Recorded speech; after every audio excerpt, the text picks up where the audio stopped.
기자대담 2025년 경주 에이펙 정상회의 그 실태는?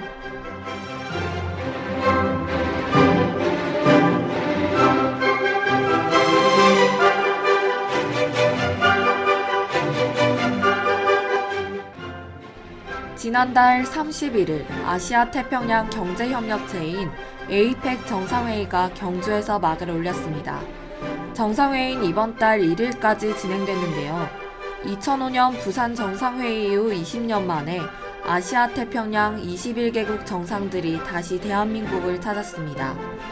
지속가능한 내일의 구축이란 대주제 아래 열린 이번 회의는 그 어느 때보다 무거운 과제를 안고 시작됐는데요. 미중 무역 갈등과 글로벌 공급망 불안, 기후변화와 같은 전통적 위기는 물론 AI로 대표되는 디지털 혁신이란 새로운 도전에 직면했기 때문입니다. 오늘 기자대담에선 이번 2025 에이펙 정상회의의 주요 이제와 각 정부의 구체적인 입장, 그리고 전망까지 살펴보겠습니다.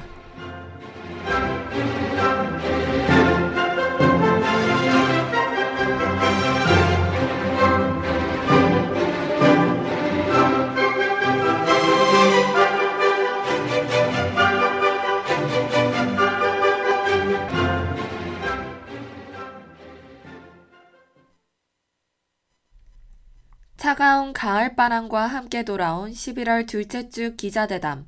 오늘은 이민영 기자와 함께합니다. 안녕하세요. 네, 안녕하세요. 이번 경주에서 열린 에이펙 정상회담, 기자님은 어떻게 보셨나요? 네, 한마디로 요약하면 방어와 미래라는 두 마리 토끼를 동시에 잡으려 한 매우 치열한 회의였습니다. 또한 20년 전 부산회의 때와는 회의의 무게감과 의제의 결이 완전히 다름을 느꼈습니다.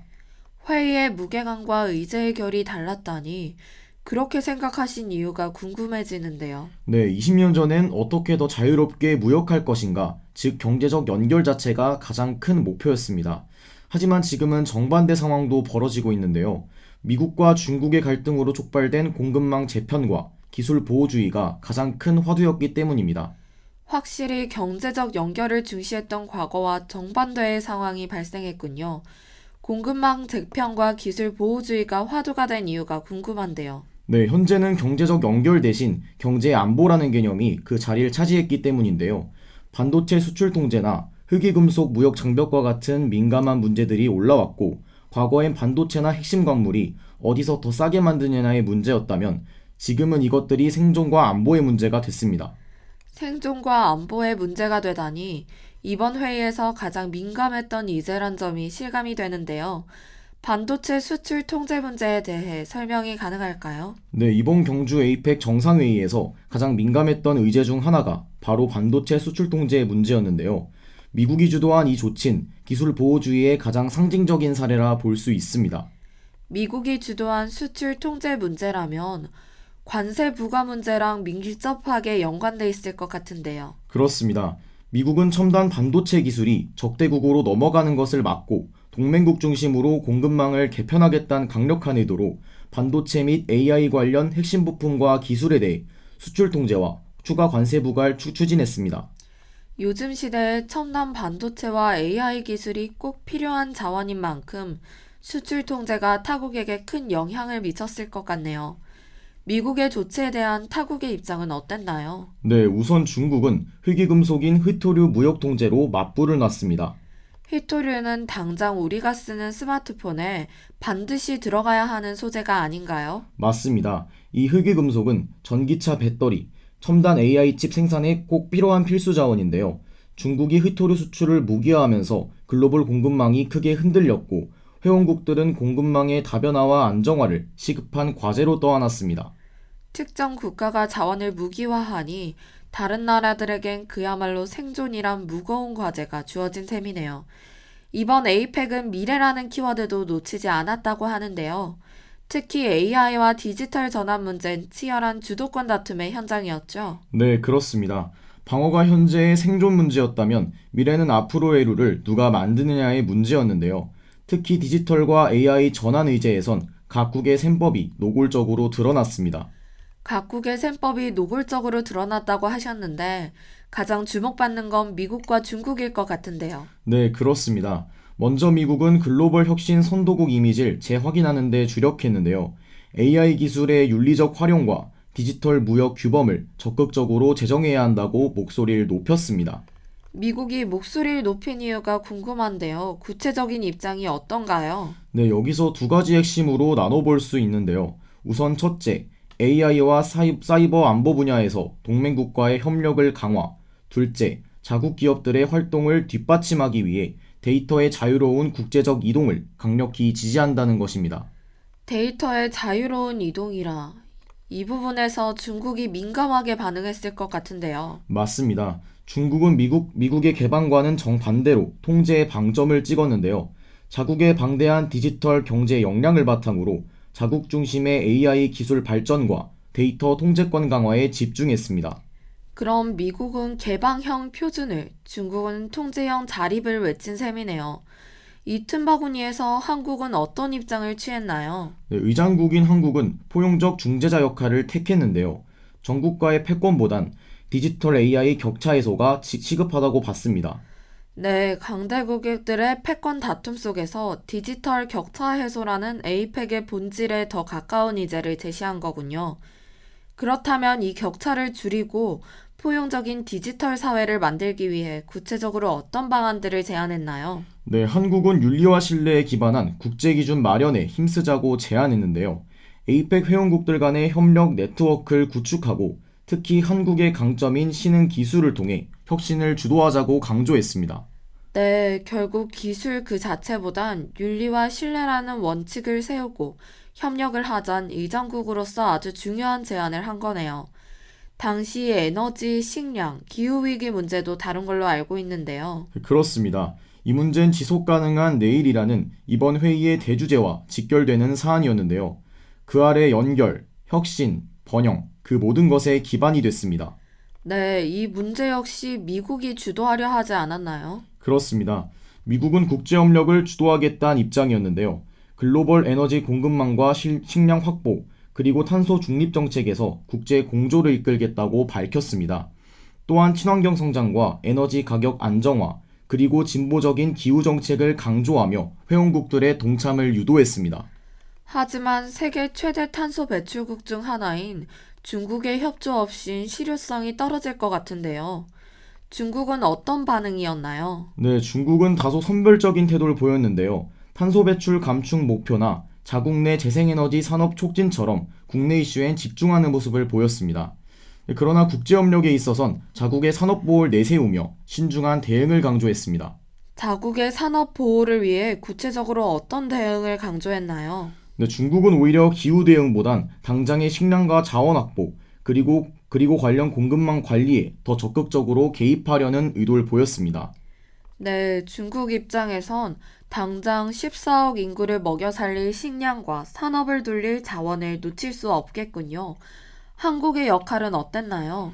우리는 에너지 식량 안보와 친환경 성장 모델을 아시아 태평양 지역에서 함께 실현하자고 제안했는데요. 핵심은 말로만 하는 환경보호가 아닌 혁신적인 기술을 통해 지속 가능성과 포용적 번영을 둘 다 잡자는 것입니다. 한국은 일종의 기술 기반의 해결사 역할을 수행했네요. 우리나라에서 20년 만에 열린 만큼 평가 및 전망이 매우 궁금한데요. 네, 우선 AI, 디지털 전환, 공급망 안정화 같은 핵심 현안에 대해 회원국 간의 실질적인 협력 방안을 모색하는 중요한 출발점이 되었다는 평가가 있습니다.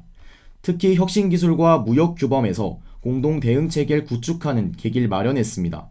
네, 출발점 마련도 중요할 것 같지만 미중 기술의 패권 경쟁이랑 겨대한 과제가 여전히 남아있지 않나요? 그것이 이번 회의에서 가장 두드러진 지점이었는데요. 미국과 중국의 강경한 입장 속에서 우리나라는 중견국으로서 균형자 역할을 수행하려 노력했다는 점에서 긍정적 평가를 받고 있습니다. 네, 이번 회의에 대한 성과론 지속 가능한 성장을 위한 협력 모멘텀을 확보했다고 들었는데요. 이런 성과들이 우리 경제엔 어떤 영향을 미쳤나요? 네, 우선 한국의 글로벌 네트워크가 한층 강화됐는데요. 이는 첨단 산업 육성과 외국인 투자 유치에 긍정적 영향을 미칠 것으로 보입니다. 네, 중장기적으로 우리 경제 성장을 견인하는 데 큰 도움이 될 것 같네요. 오늘 기자대담 여기서 마칩니다. 이민영 기자 수고 많으셨습니다. 네, 수고하셨습니다. 그럼 U2의 Beautiful Day 듣고 와서 기자대담 마무리하겠습니다.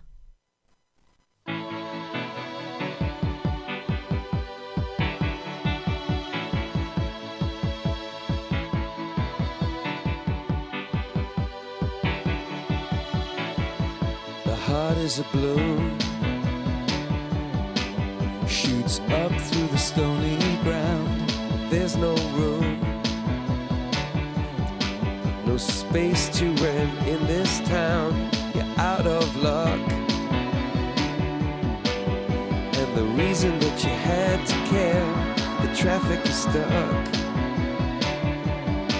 and you're not moving anywhere.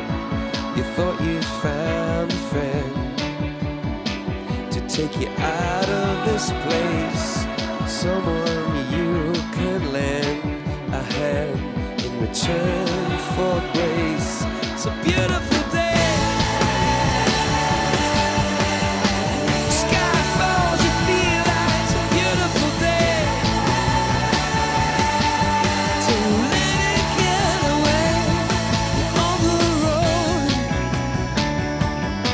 But you've got no destination. You're in the mud,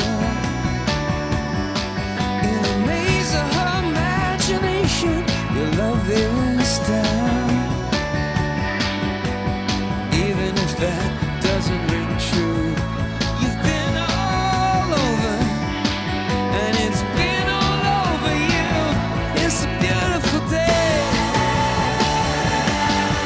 Don't let it get away. It's a beautiful day.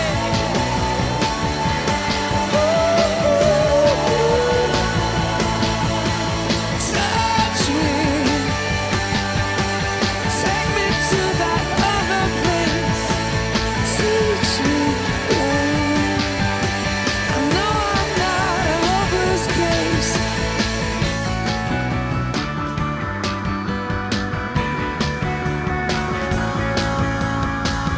See the world in green and blue. See China right in front of you. See the canyons broken by cloud. See the tuna fleets clearing the sea out. See the bedroom fires at night. See the oil fields at first light. And see the bird with a leaf in her mouth. After the flood, all the colors came out.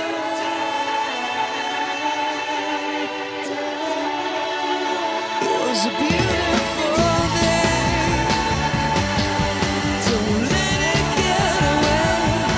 Beautiful day.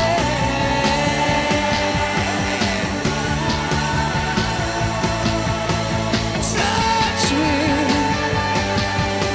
take me to that other place. Reach me. I know I'm not a hopeless case. What you don't have, you don't need it now. 2025년 경주 에이펙 정상회의인 20년 전 경제적 연결을 외쳤던 부산 회의와 달리 세계가 경제 안보의 시대로 접어들었음을 명확히 보여줬습니다. 반도체와 히토류가 생존 무기가 된 방어의 시대이자 AI와 디지털 룰을 선점하려는 미래의 시대가 동시에 개막한 것인데요. 20년 뒤 우리의 후배들은 이번 에이펙 정상회의를 갈등의 시작으로 기억할까요? 아니면 새로운 질서의 출발점으로 기억할까요?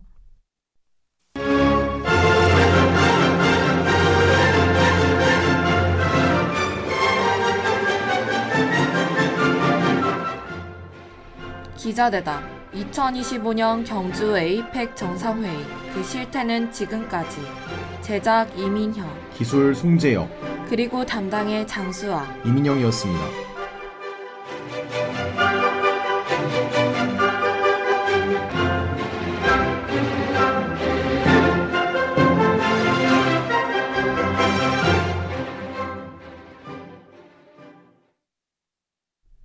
VOU 여기는 정성을 다하는 여러분의 대학의 소리 방송입니다.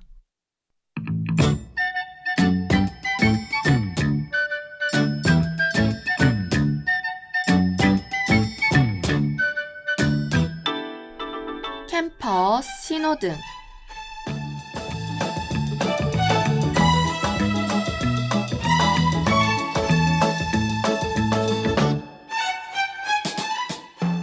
벌써 절반이나 지나간 11월. 11월엔 학생 자체에 꽂힌 총학생회 선거가 예정돼 있기에 그 어느 때보다도 학생 자치가 중요한 시기입니다. 지난 10월 29일 제58대 경희대학교 서울캠퍼스 중앙선거관리위원회가 출범하며 총학생회 선거 일정이 본격적으로 시작됐는데요. 11월 10일부터 12일까지는 후보자 추천 및 등록 기간으로 각 선거운동본부는 후보자 명단을 제출해야 했고, 어젠 입후보자 자격심사 및 명단이 공고됐습니다. 오늘 캠퍼스 신호등에선 제58대 총학생회 선거 일정과 각 선거운동본부의 공약에 대해 알아보겠습니다.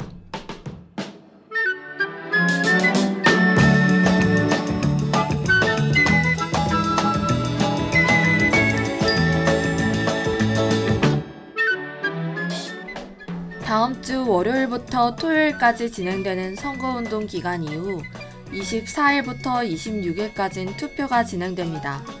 투표율이 50%를 넘지 않으면 개표를 할 수 없으며 최대 2차례 연장 투표를 실시할 수 있는데요. 지난 제56대 총학생회 선거와 제57대 총학생회 선거가 모두 선거운동본부 단일 출마로 인한 단선으로 진행됐기에 이번 선거는 제55대 총학생회 선거 이후 3년 만의 경선입니다. 이번 제58대 총학생회 선거의 선거운동본부는 호텔관광대학 호스피탈리티 경영학과 정종원 정후보와 정경대학 미디어학과 손예지 부후보가 꾸린 퀘스트, 그리고 정경대학 행정학과 공선징 정후보와 약학대학 약학과 성지창 부후보가 꾸린 노하우입니다.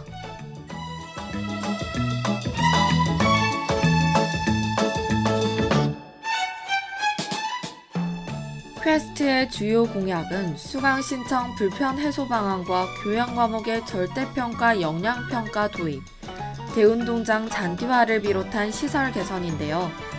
또한 주거비 장학 세분화 및 증액 추진을 비롯한 청년 정책 협의체 설립도 공약으로 내세웠습니다. 노하우의 주요 공약은 동대문구 청년 만원주택 설립 추진, 반값 모의 토익 시행과 일정 학기 이수 최대 6학점까지 삭제가 가능한 학점 지우개 제도의 도입입니다.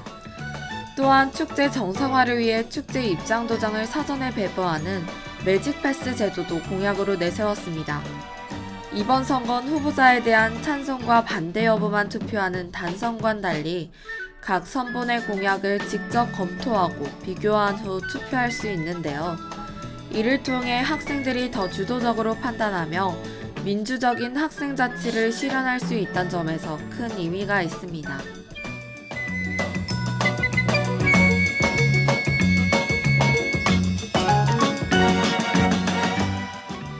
학생 자치의 꽃이라고도 불리는 총학생회 선거는 자주적이고 민주적인 학생 사회를 위해 다가올 2026년의 첫 단추를 끼우는 일입니다. 우리가 투표한 한 표가 모여 더 나은 학생 사회를 만듭니다. 다가올 24일부터 26일까지 진행되는 제58대 총학생회 선거, 진정한 학생 자치의 실현과 학생 사회의 더 나은 내일을 위해 학우분들의 많은 관심이 필요합니다.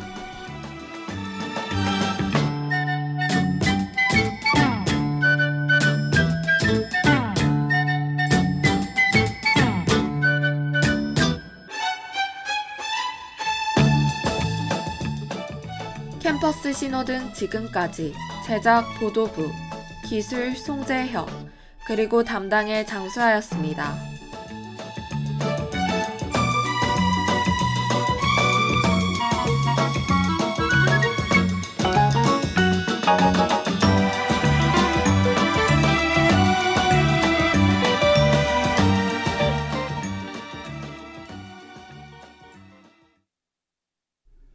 VOU 여기는 정성을 다하는 여러분의 대학의 소리 방송입니다.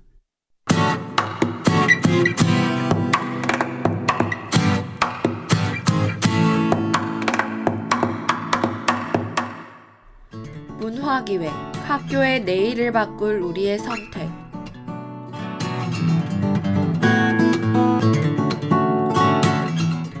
다음 주 월요일부터 제58대 총학생회 선거운동 기간이 시작됩니다. 어제 노하우와 퀘스트의 입 후보자가 공고돼 올해 총학생회 선거는 경선으로 치러지게 됐습니다. 두 선거운동본부가 공개한 5대 핵심 공약과 운영 철학도 발표됐는데요. 학생사회에 필요한 변화가 무엇인지, 우리 공동체가 어디로 나아가야 하는지 이 공약들을 바탕으로 판단하는 과정이 무엇보다 중요합니다. 우리가 가진 한 표가 어떤 힘을 지니는지 바라보고자 민주주의의 중요한 전환점을 기록한 한 편의 영화를 소개해드리려고 합니다. 오늘 문화기획에선 1987년 대한민국 시민들이 만들어낸 민주주의의 전환점을 드러내는 영화 1987을 소개해드리겠습니다.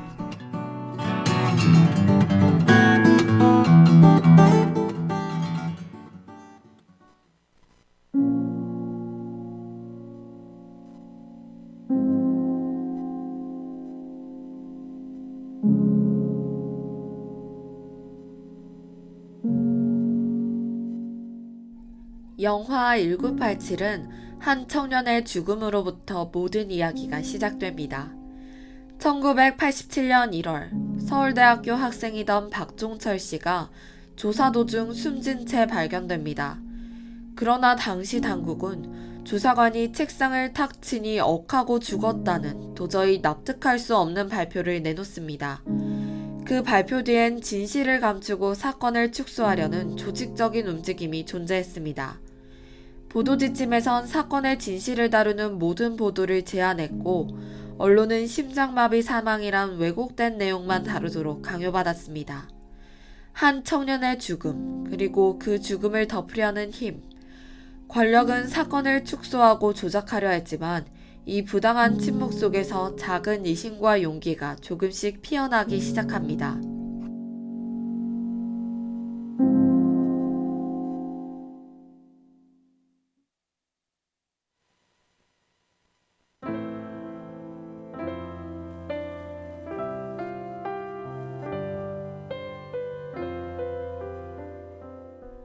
교도소 안에서 진실을 기록하려는 재소자, 경찰 내부의 부당함을 폭로하는 공무원, 사실을 숨기지 않으려는 기자, 그리고 거리에서 진실을 요구하기 시작한 시민들까지 이 작은 움직임 하나하나가 이어지고 더 큰 울림이 되어 대한민국의 민주주의를 바꿔놓는 거대한 흐름으로 번져갔습니다.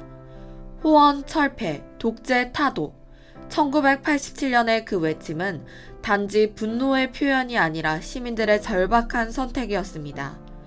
한 청년의 죽음에서 시작된 이 외침은 마침내 거대한 민주화 운동으로 번져갔습니다. 한 청년의 죽음, 그리고 그 죽음을 덮으려는 강한 힘. 과연 이 사건의 진실은 세상에 드러날 수 있을까요?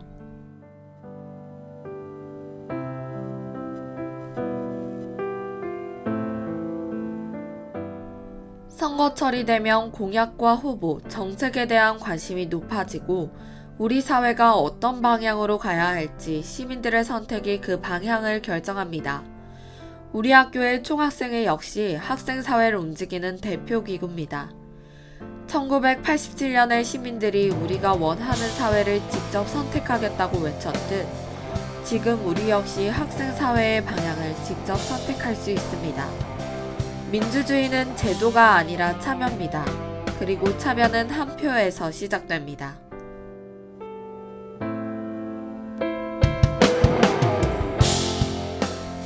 문화기획, 학교의 내일을 바꿀 우리의 선택 지금까지. 제작 권효정, 기술 송재현, 그리고 담당의 장수하였습니다.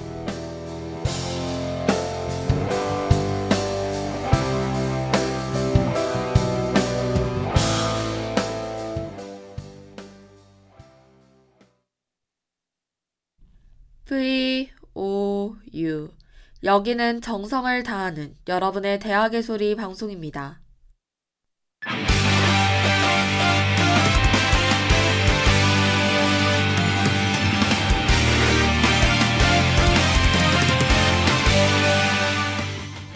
주간 스포츠.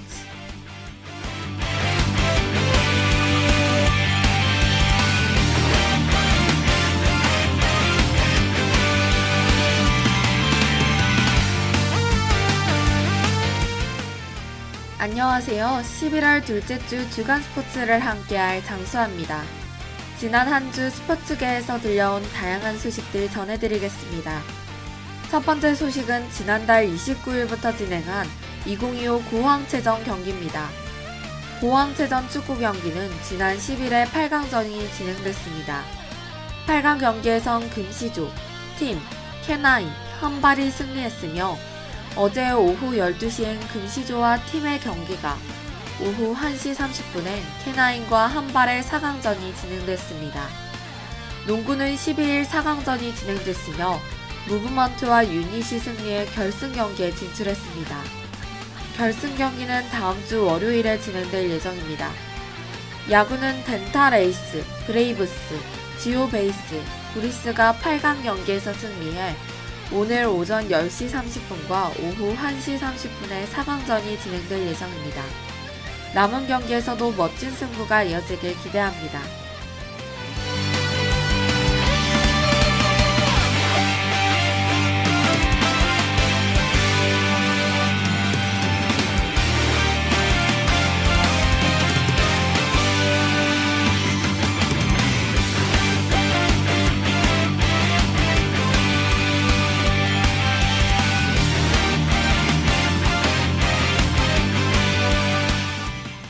두 번째 소식은 이번 주 프로농구 경기 결과입니다.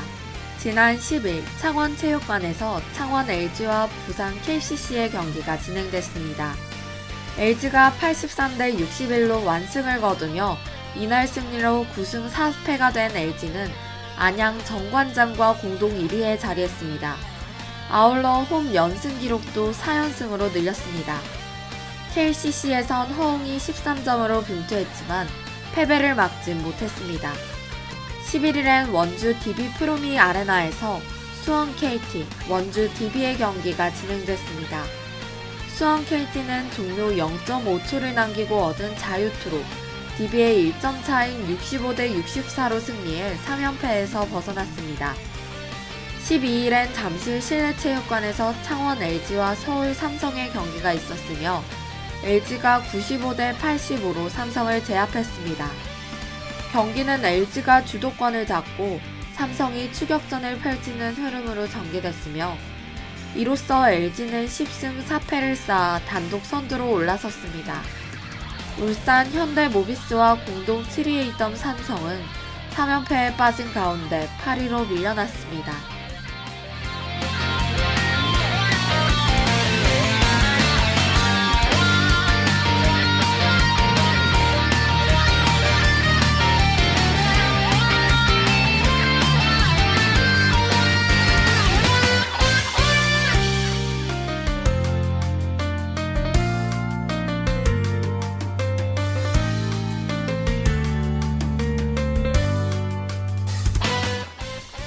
마지막 소식은 2025 대학농구 유리그 소식입니다.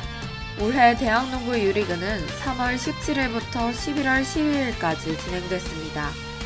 11일 부산대학교 경암체육관에서 열린 2025 한국대학 스포츠협의회 대학농구 유리그 여대부 결승전에서 부산대학교가 51대 44로 당국대학교를 꺾었습니다.